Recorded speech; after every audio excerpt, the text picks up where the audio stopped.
Welcome to this week's episode of Analyzing Chazal. This week we'll be analyzing the commentary of Rashi and the Sifsei Chachamim on this week's Parsha, Parsha's Bo. Let's go to the Pasuk. Perek Yud Aleph, Pasuk Beis. The Pasuk says, Daber no baznei ha'am v'yishalu ish me'yisrael v'yisham e'yisru usa klei chesef u'klei zahav.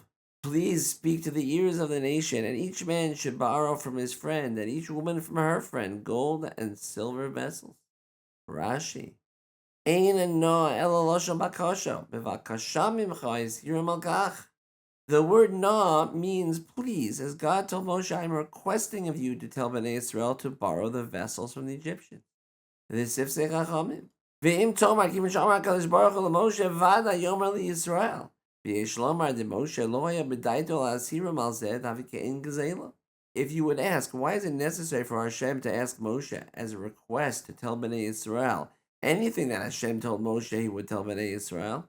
The answer is that Moshe was not planning on telling Bnei Israel, as he felt it was similar to theft. The hint: if someone was asking you to do something that you felt was not right, would your answer change based on how the person asked you? Okay, let's stop for a minute with the information you already have and the hint. Can you come up with the question yourself? Okay, here's the question. It seems from the Sifsei Chachamim that if Hashem had just commanded Moshe to tell Bnei Israel to borrow gold and silver vessels from the Egyptians, he would not have given over the command, as he felt it would be theft. But now that Hashem said, please tell them, he acquiesced. If Moshe truly felt it was the wrong thing to do, is it even possible to say that Moshe would have changed his mind just because he was asked nicely?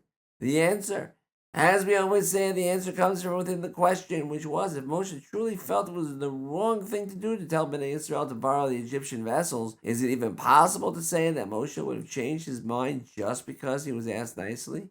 The answer, of course, is yes. And the reason could be that when a person is spoken to in a way that is gentler than the usual manner a person speaks to him, it can actually get the person to rethink a position, even if just before that he was certain his original position was 100% correct.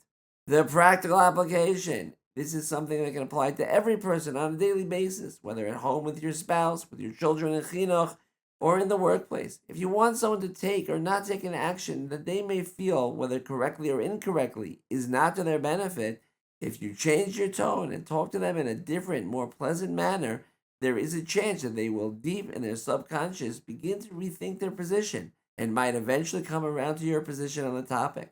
It does not mean they automatically will, especially if you are incorrect, but it will certainly open up a previously closed mind.